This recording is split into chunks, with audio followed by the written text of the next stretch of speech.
अचानक मुझे एक नोटिफिकेशन आया और मैंने उस पर क्लिक किया। वहां मुझे कई कहानियां दिखीं, जिनमें एक कहानी माँ और बेटे के बारे में थी। मैंने वह कहानी पढ़ी जिसमें बेटा अपनी माँ के साथ किस तरह आनंद मनाता है। वह कहानी पढ़कर मेरे मन में भी कुछ वैसा ही ख्याल आने लगा। तब मैं बाथरूम में जाकर अपनी मम्मी के बारे में सोचते हुए हाथ से कुछ किया।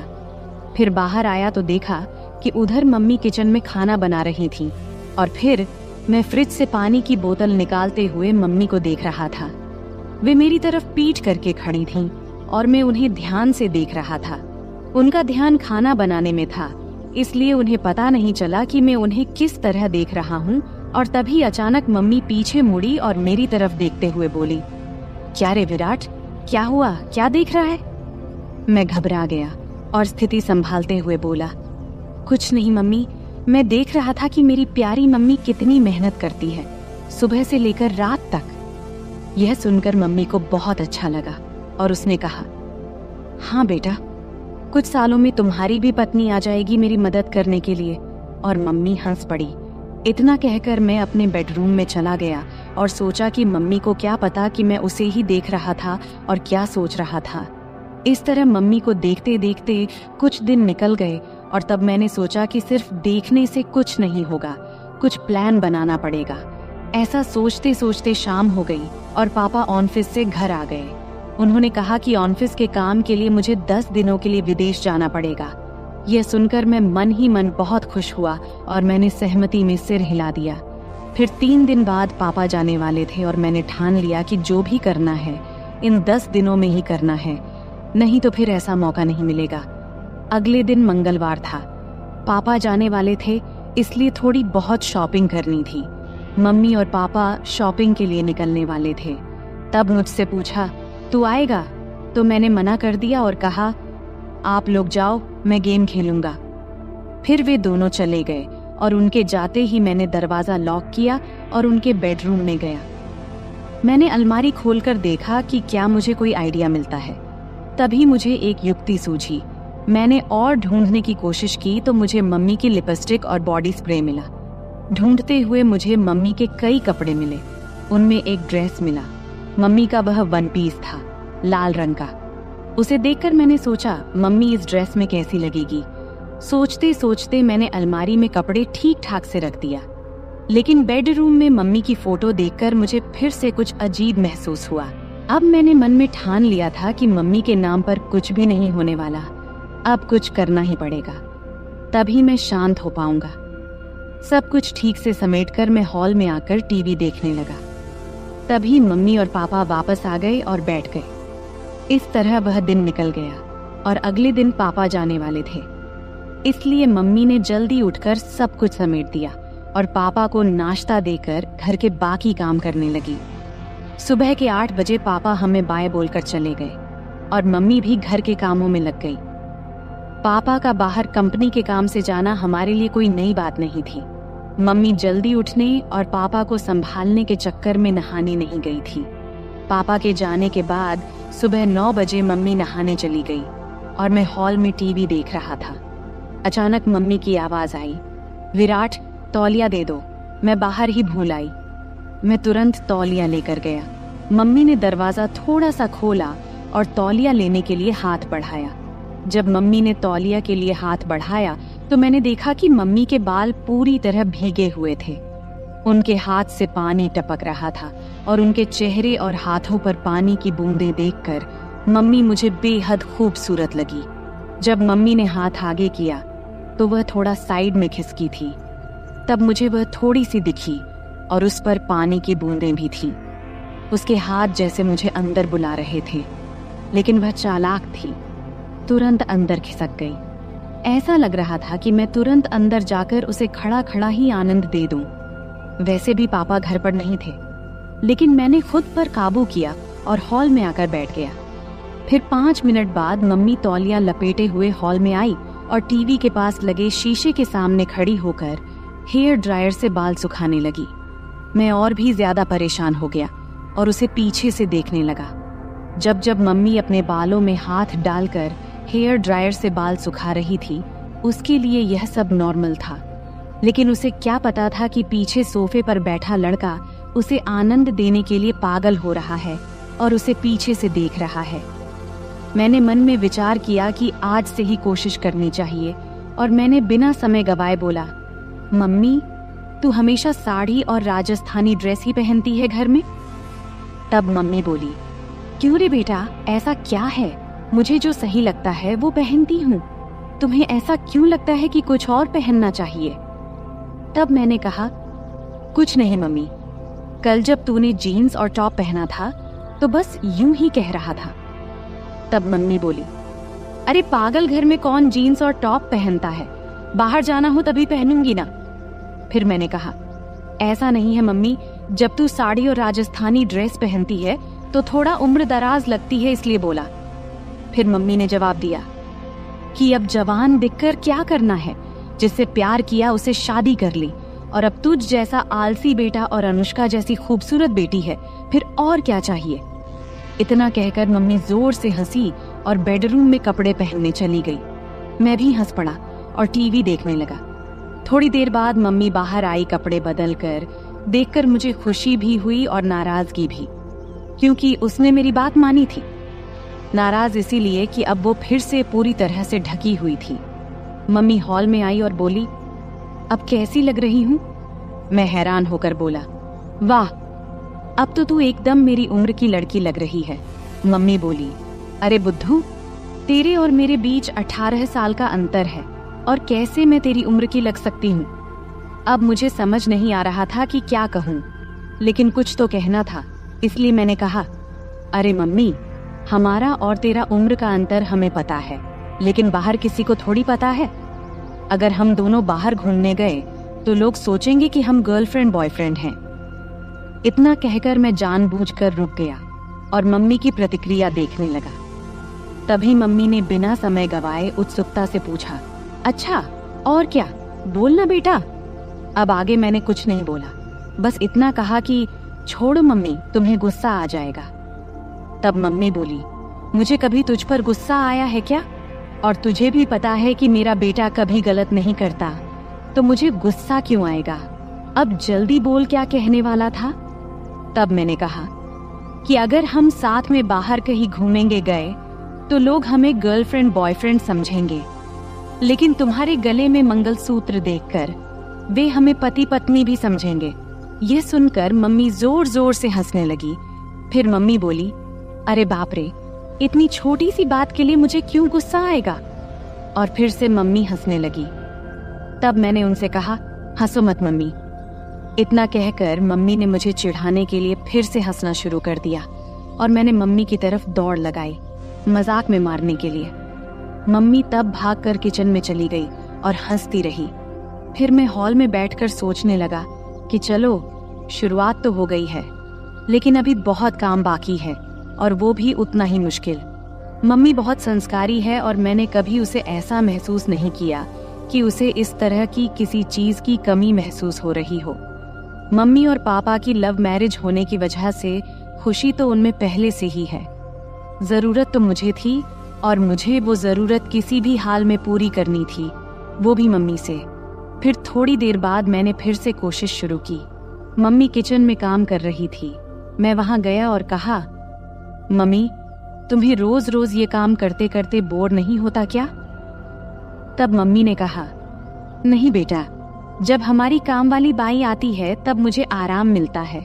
तब मैंने कहा, माँ, अभी तो छुट्टियां शुरू ही हुई हैं और मुझे बहुत बोरियत फील हो रही है। तब मम्मी ने बोला, तो क्या करें, कहाँ चलें घूमने? हम दोनों ही हैं घर में अब। मैंने कहा, हाँ चलेंगे मम्मी, लेकिन पापा के आने के बाद। तब मम्मी बोली, तब तक क्या करेगा? मैंने बोला, मुझे एक गेम पता है, अगर तुम्हें कोई दिक्कत न हो तो खेलते हैं घर में।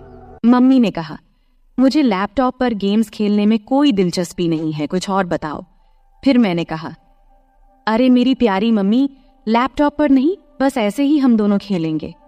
तब मम्मी बोली, अच्छा ठीक है, कौन सा गेम है? मैंने बोला, मम्मी, ट्रूथ और डेयर। तब मम्मी बोली, अच्छा वो गेम ठीक है, खेलते हैं, लेकिन पहले मुझे घर के काम खत्म करने दे, फिर खेलेंगे। तब मैंने कहा, ठीक है मम्मी, तब तक मैं अपने बेडरूम में जाता हूँ। जब तुम्हारा काम खत्म हो जाए तो बेडरूम में आ जाना। यह कहकर मैंने उसे पीछे से गले लगा लिया और गाल पर एक किस किया और फिर बेडरूम में जाकर बैठ गया। मैं बेडरूम में बैठकर सोचने लगा कि मम्मी तैयार तो हो गई है, लेकिन क्या पूछूं जिससे उसे गुस्सा न आए और मेरा काम भी हो जाए। थोड़ी देर बाद मम्मी बेडरूम में आई और मेरे सामने बैठ गई। फिर मम्मी बोली, अब बोल, क्या खेलना है? तब मैंने बोला, मम्मी तुम्हें तो पता ही ट्रुथ और डेयर का खेल। अब मुझे बताओ कि गेम की शुरुआत तुम करोगी या मैं? तब मम्मी ने कहा, तुम ही करो शुरुआत। फिर मैंने मम्मी से पूछा, आपको ट्रुथ चाहिए या डेयर? तब मम्मी बोली, ट्रुथ। फिर मैंने सवाल पूछा, तुम्हारा शादी से पहले कोई बॉयफ्रेंड था? मेरा सवाल सुनते ही मम्मी बोली, ये कैसा सवाल है विराट? तब मैंने कहा, यही मेरा सवाल है और आपने ही तो ट्रुथ चुना है, तो अब बताओ। फिर मम्मी बोली, हाँ मेरा बॉयफ्रेंड था और वह तुम्हारे पापा ही है। इसके बाद मैं मम्मी से बोला, अब आप मुझसे पूछो, मेरा भी ट्रुथ है। तब मम्मी ने थोड़ा सोचा और फिर मुझसे सवाल पूछा। मम्मी बोली, तुम्हारी कोई गर्लफ्रेंड है? तब मैंने हाँ में जवाब दिया और कहाँ हाँ है, वह मेरे सामने ही बैठी है। मेरा जवाब सुनते ही मम्मी थोड़े गुस्से में बोली, अरे बेटा, ऐसा बोलना गलत है, मैं तुम्हारी मम्मी हूँ। शुरू में ही मेरा आत्मविश्वास थोड़ा कम हो गया क्योंकि मम्मी को ऐसे गेम्स में कोई इंटरेस्ट नहीं था और वह संस्कारी थी, लेकिन मैं हार मानने को तैयार नहीं था। तभी मैंने कहा, अरे मम्मी, मजाक में बोला था, आप तुरंत क्यों गुस्सा हो जाती हो? तब मम्मी प्यार भरी मुस्कान के साथ हंस पड़ी और सिर हिला दिया। इसके बाद फिर मैं मम्मी से पूछा, अब आपको क्या चाहिए, ट्रुथ या डेयर? तो फिर से मम्मी ने ट्रुथ बोला। तब मैं उनसे सवाल किया, शादी से पहले क्या आपने कभी आनंद लिया या कोई खेल खेला है? तब मम्मी गुस्से में बोली, विराट, ये ज्यादा हो रहा है। मुझे नहीं लगता कि तुम्हें ऐसे सवाल पूछने चाहिए। अब हमें यहीं रखना चाहिए। इस पर मैं कहा, अरे मम्मी, हम अच्छे दोस्त हैं और मुझे नहीं लगता कि तुम मुझसे कुछ छुपा सकती हो। अगर तुम मुझसे प्यार करती हो और मुझ पर विश्वास है तो? फिर मम्मी बोली, लेकिन बेटा, तुम मेरे बेटे हो और ये बातें सही नहीं है। तब मैंने उनसे कहा, मम्मी, तुम तो बहुत पढ़ी लिखी हो, फिर भी तुम्हें ये बातें गलत लगती हैं। ये वही बातें हैं जो हमें फर्स्ट साइंस में सिखाई जाती हैं। तब मम्मी बोली, ये साइंस में नहीं सिखाई जाती बेटा। तब मैंने कहा, नहीं सिखाई जाती तो फिर मुझे इन चीजों के बारे में कुछ भी पता नहीं होना चाहिए। इसके बाद मम्मी बोली, तुम्हें हर चीज जानने का पूरा हक है, लेकिन ध्यान रखो कि तुम किससे पूछ रहे हो। तुम मुझसे यानी अपनी माँ से ये सब पूछ रहे हो। तब मैंने कहा, मम्मी, तुम्हें भी पता है कि मेरे कोई और दोस्त या गर्लफ्रेंड नहीं है, तो मैं किससे पूछूं? तुम ही हो जिससे मैं हर बात करता हूँ। तब मम्मी को थोड़ा बुरा लगा क्योंकि बचपन से ही मैं ज्यादा बाहर नहीं गया था और इसलिए मेरे ज्यादा दोस्त भी नहीं थे। उसे समझ में आ गया कि मैं नहीं मानूंगा, तो वह बात करने के लिए तैयार हो गई। तब मम्मी बोली, हाँ, हमने कई बार वैसे किया है और एक बार आनंद भी लिया था। तब मैंने कहा, मम्मी, इतनी छोटी सी बात के लिए कितना समय लिया? इस पर मम्मी बोली, अब तो खुश हो ना? फिर मम्मी थोड़ी मुस्कुराई और बोली, अब तुम बताओ, तुम्हें क्या चाहिए, ट्रुथ या डेयर? तब मैंने उनसे कहा, डेयर। इसके बाद मम्मी ने सवाल किया, क्या तुमने कभी किसी को किस किया है? तब मैंने कहा, नहीं, लेकिन अगर कोई लड़की तुम्हारी तरह दिखने वाली और तुम्हारे जैसी मिली तो जरूर करूंगा। इस पर मम्मी बोली, क्या? अभी तो तुम कह रहे थे कि मैं तुम्हारी गर्लफ्रेंड हूँ और अब फिर कह रहे हो कि अगर कोई और मिली तो करोगे। इतना सुनते ही मैंने बोला, तो क्या तुम्हें किस करूं? तब मम्मी बोली, हाँ, लेकिन गाल पर। मैंने कहा, नहीं, मुझे कहीं और चाहिए। अब मम्मी बहुत गुस्सा हो गई थी और मुझे डांटने लगी, लेकिन फिर भी मैंने हार नहीं मानी क्योंकि मुझे पता था कि अगर अब रुक गया तो फिर कभी मम्मी से बात नहीं कर पाऊंगा। किसी तरह मम्मी को शांत किया और गेम फिर से शुरू किया। मैंने कहा, ठीक है मम्मी, गाल ही सही, अब मैं करूं? तब मम्मी बोल, हाँ, जल्दी करो। तब मैंने मम्मी के पास गया और कुछ देर देखता ही रहा। फिर मैंने वह किया जो मुझे नहीं करना चाहिए था। फिर धीरे धीरे मम्मी को तैयार करके मैंने मज़ा लेना शुरू कर दिया। अभी थोड़ा सा लिया था, तभी मम्मी ने मुझे रोकने की कोशिश की। तब मैंने महसूस किया कि मैं अपनी हदें पार कर रहा हूँ। इस समय मम्मी की आंखों में नाराजगी और चिंता साफ झलक रही थी। उन्होंने मुझे प्यार से समझाते हुए कहा, विराट, ये सब बातें एक मजाक तक ठीक हैं, लेकिन माँ बेटे के रिश्ते की एक मर्यादा होती है, हमें उसे पार नहीं करना चाहिए। मैंने मम्मी की बात को गंभीरता से लिया। मुझे भी एहसास हुआ कि मम्मी का दिल दुखाना गलत था। मैंने मम्मी से तुरंत माफी मांगी और उनसे वादा किया कि अब मैं ऐसा कोई मजाक नहीं करूंगा जिससे हमारे रिश्ते में कोई दूरी आए। मम्मी ने मेरी माफी को स्वीकार करते हुए मुझे गले लगा लिया और कहा, बेटा, मैं हमेशा तुम्हारी दोस्त रहूंगी, लेकिन हमें यह भी याद रखना चाहिए कि हमारे रिश्ते की कुछ सीमाएं होती हैं। तब मैंने मम्मी से कहा, हाँ मम्मी, अब मैं समझ गया हूँ, मैं आपको कभी दुखी नहीं करूंगा। इसके बाद हम दोनों ने हंसते हुए फिर से सामान्य बातचीत शुरू की। अब मम्मी ने मुझे मेरे दोस्तों के साथ अधिक समय बिताने की सलाह दी और कहा कि जीवन में रिश्तों की मर्यादा और सम्मान बनाए रखना बेहद जरूरी है। इस बातचीत ने मुझे यह सिखाया कि मजाक की भी एक सीमा होती है और रिश्तों में आपसी समझ और सम्मान होना चाहिए। अंत में हम दोनों ने एक दूसरे के साथ हंसते हुए खेल खत्म किया और यह वादा किया कि हमारे बीच दोस्ती और प्यार हमेशा बना रहेगा, लेकिन रिश्तों की मर्यादा को भी कभी नहीं भूलेंगे। तो दोस्तों, यह थी हमारी आज की छोटी सी कहानी। आपको ये कहानी कैसी लगी, कमेंट करके जरूर बताएं। अगर आपको ये कहानी पसंद आई हो तो इसे लाइक करें और अपने दोस्तों के साथ शेयर करें। आगे भी ऐसी ही रोमांचक कहानियों के लिए हमारे चैनल को सब्सक्राइब करें और बेल आइकन दबाना न भूलें, ताकि आप हमारी कोई भी कहानी मिस न करें। धन्यवाद। यह कहानी काल्पनिक है, इसे किसी गलत उद्देश्य से न लिया जाए। अरे, मैं तुमसे कुछ पूछ रही हूँ बेटा, तुम्हारा ध्यान कहाँ है? नीचे बैठकर सब्जी काटते हुए माँ बोली। तब मेरा ध्यान कहीं और था। फिर झट से ध्यान भटकाते हुए बोला, क्या कह रही थी माँ? तब दोबारा से माँ ने कहा, मैं ये कह रही थी कि आजकल तुम्हारा काम बहुत बढ़ गया है, ऐसा लगता है। मैंने जवाब देते हुए कहा, हाँ माँ, काम तो बहुत बढ़ गया है, अब तो समय ही नहीं मिलता, इसलिए अभी मैं ग्राहकों की डिमांड पूरी करने में लगा हूँ। बस थोड़े दिन आप इंतजार कर लो, सब खत्म होते ही जल्द ही मैं आपको फ्री मिलूंगा। नमस्ते दोस्तों, आज की इस कहानी में आपका स्वागत है। मेरा नाम अभय है और आज मैं आपको अपनी और अपने माँ की कहानी सुनाने वाला हूँ। मेरे माता पिता का तलाक उनकी शादी के 5वें साल में ही हो गया था। उस समय मेरी उम्र सिर्फ 4 साल थी और मेरी माँ 24 साल की थी। तब मेरे नाना ने मेरी माँ से उनकी दूसरी शादी के लिए कहा, लेकिन तब माँ ने साफ साफ शादी से मना कर दिया था। तब कोर्ट के फैसले के अनुसार पापा हर महीने 40,000 रुपए और रहने के लिए एक घर दिए थे, जिससे हमारी सारी जरूरतें पूरी हो जाती थीं। तब हम एक सोसाइटी में एक बेडरूम और एक किचन के फ्लैट में रहते थे। तब घर में सिर्फ मैं और माँ ही थे, इसलिए हम दोनों एक दूसरे से ही बातें किया करते थे। मेरी माँ का स्वभाव थोड़ा सख्त था, लेकिन हम दोनों एक दूसरे का ख्याल अच्छे से रखते थे।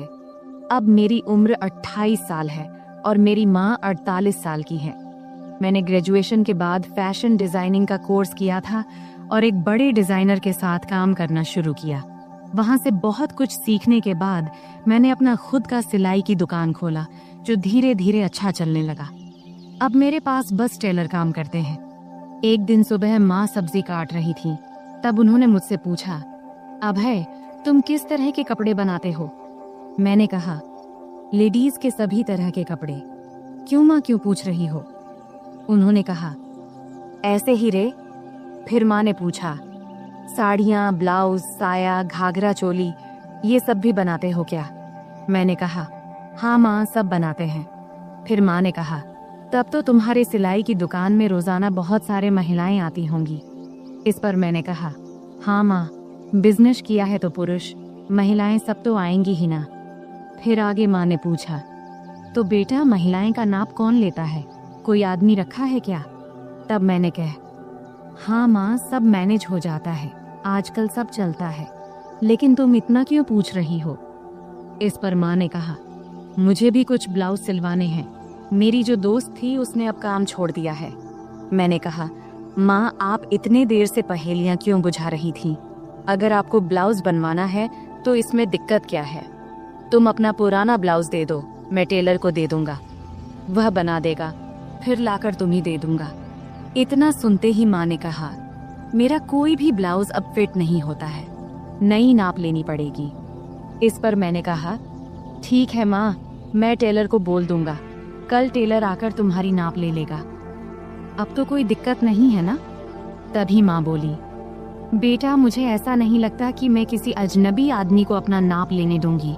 मैंने कहा, माँ अगर आप नाप नहीं देंगी तो फिर ब्लाउज कैसे सिलाएगा? फिर थोड़ी देर सोचने के बाद माँ ने कहा, तू ही क्यों नहीं मेरा नाप ले लेता? यह सुनकर मैं हैरान होकर बोला, मैं? ये कैसे हो सकता है? माँ ने जवाब दिया, इसमें क्या है, मुझे तुझसे नाप लेने में कोई दिक्कत नहीं होगी। अब मैं थोड़ा असमंजस में पड़ी एज गया था, क्योंकि दूर से देखने और किसी को छूने में बहुत फर्क होता है।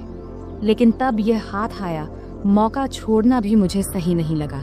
उस दिन सोमवार का दिन था और उस दिन विश्वकर्मा पूजा था, तो सिलाई की दुकान बंद था। तब मैंने सोचा कि आज ही ये काम कर लेना चाहिए। फिर सुबह नाश्ता करके मैं सिलाई की दुकान से कुछ एल्बम और माप लेने का सामान लेकर आ गया। तब मैंने ऐसे एल्बम चुना था जिनमें डिजाइन वाले ब्लाउज दिखाए गए थे।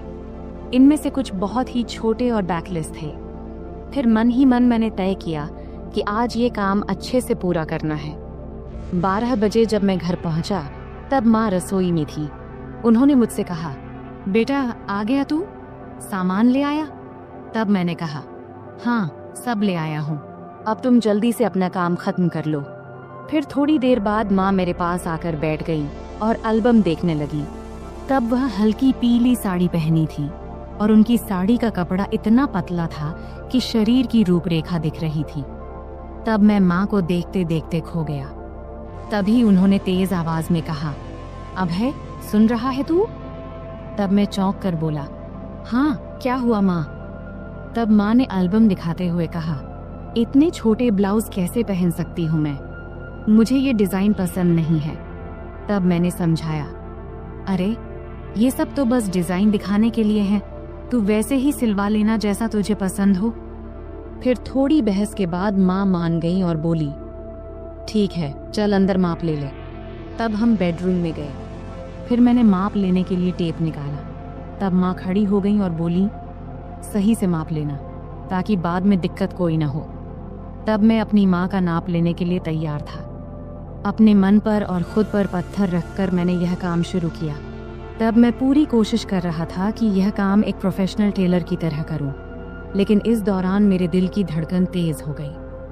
तभी माँ ने और करीब आकर मुझसे कहा, चल जल्दी कर, मुझे और काम भी करना है।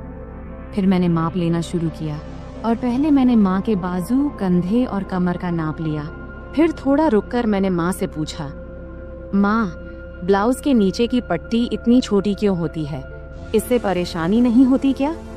मैंने सुना है कि कई महिलाओं को वहाँ के कपड़े काटने से दिक्कत होती है, क्या तुम्हें कभी ऐसा हुआ है? इस पर माँ ने सिर झुका लिया और कहा, मुझे तो अभी तक कोई दिक्कत नहीं हुई। फिर मैंने कहा, मुझे लगता है कि तुम्हें थोड़े बड़े डिजाइन के ब्लाउज सिलवा लेने चाहिए। इस पर माँ ने हामी भरी और मैं फिर नाप लेने लगा। मैंने गले का नाप लेना शुरू किया। टेप को माँ की गर्दन के चारों ओर रखा। तब मैंने यह ध्यान रखा कि मेरी उंगलियां उनकी त्वचा को न छुएं और उनसे 1 इंच की दूरी पर रहें। फिर आगे मैंने पूछा, गला इतना रखना है या थोड़ा कम ज्यादा करूं? क्योंकि मेरी माँ का गला थोड़ा बड़ा था और वहाँ थोड़ी सी गहराई दिखाई दे रही थी, इसीलिए मैंने थोड़ा झिझकते हुए कहा, माँ तुम्हें क्या ठीक लगेगा? माँ ने मुस्कुराते हुए कहा, बेटा तुम तो अब इस काम में माहिर हो गए हो। मैंने जवाब दिया, माँ तुम जैसा कहोगी मैं वही करूँगा। फिर माँ ने फिर कहा, टेप को इतना दूर क्यों रखा है, इसे सही जगह पर रखो तभी नाप सही आएगा।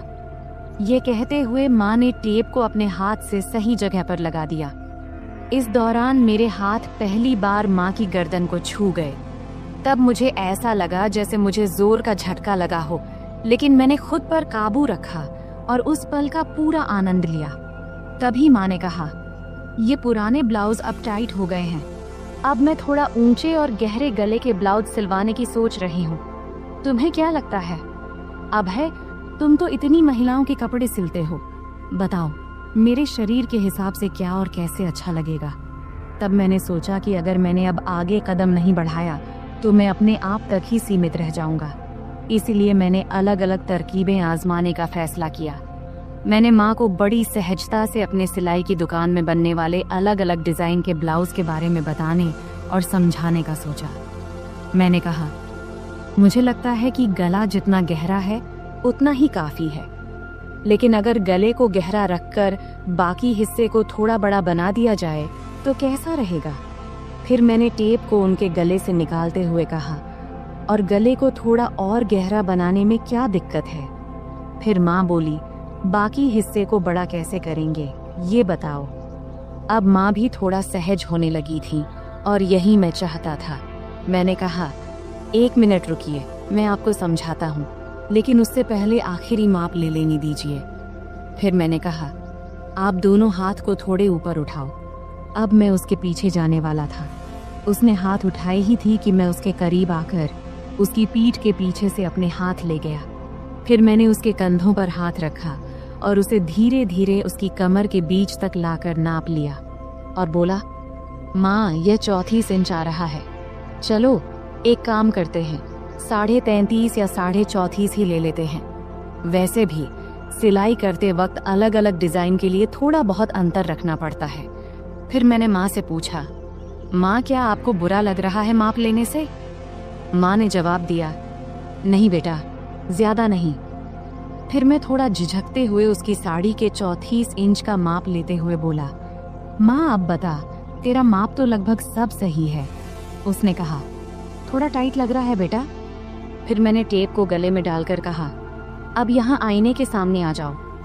फिर मैंने उसके दोनों कंधे पकड़कर उसे आईने के सामने खड़ा कर दिया। तब उसके चेहरे पर एक सवालिया भाव था। फिर मैंने कहा, माँ, सब बताता हूँ, थोड़ा सा रुक जा, पहले पानी पीकर आता हूँ, तुझे चाहिए क्या? तब उसने सिर हिलाकर मना कर दिया। फिर मैं रसोई में गया, पानी पिया और खुद को थोड़ा ठीक किया। फिर कुछ आगे का सोचने लगा कि अब यह सब करते हुए मैं अगले कौन सा कदम बढ़ाऊं। तब 2-3 विकल्प मेरे मन में आए। फिर मैं वापस बेडरूम में आ गया। तब माँ ने अपना पल्लू फिर से कंधे पर ठीक से ले लिया था, लेकिन 6 फुट के बड़े शीशे के सामने वह बेहद ही सुंदर लग रही थी, जिसे मैं शीशे में ही निहारने लगा। तभी माँ बोली, कहाँ ध्यान है बेटा, इधर देखो, अब मैं तुझे इसी ब्लाउज में बदलाव करके दिखाती हूँ, जैसा कि तूने मुझसे कहा कि हम गले को 1 इंच गहरा कर लेते हैं। फिर उसने कहा, तू ऊपर वाला हुक खोल और ऊपरी किनारों को अंदर मोड़ कर देख। तब उसे ठीक से समझ नहीं आया, तो उसने प्रश्न भरी नजरों से मेरी ओर देखी और बोली, मुझे समझ नहीं आ रहा, तू ही कर ले, मैं यह तुझ पर छोड़ती हूँ। तब तीर सीधे निशाने पर लगा था और मुझे भी यही चाहिए था। फिर मैंने आराम से उसके हुक खोले और किनारों को उलटी दिशा में अंदर की तरफ मोड़ने लगा। मैं ऐसा कर रहा था और वह खुद को शीशे में देख रही थी। फिर मैं जल्दी जल्दी अपने काम निपटाने लगा। उस दिन मुझे भी एक अजीब सा सुकून मिल रहा था। जब मेरा काम हो गया तो मैं उसके और ड्रेसिंग टेबल के बीच से हटकर एक तरफ हो गया और उससे कहा, देखो, अब यह वैसे ही है जैसा तुम चाहती थी, 1 इंच गहरा। क्या लगता है, अब बताओ। फिर माँ ब्लाउज की तरफ देखने लगी और मुझसे बोली, अभय, तुझसे सच कहूँ तो ऐसे गले में मुझे बहुत आराम महसूस होता है।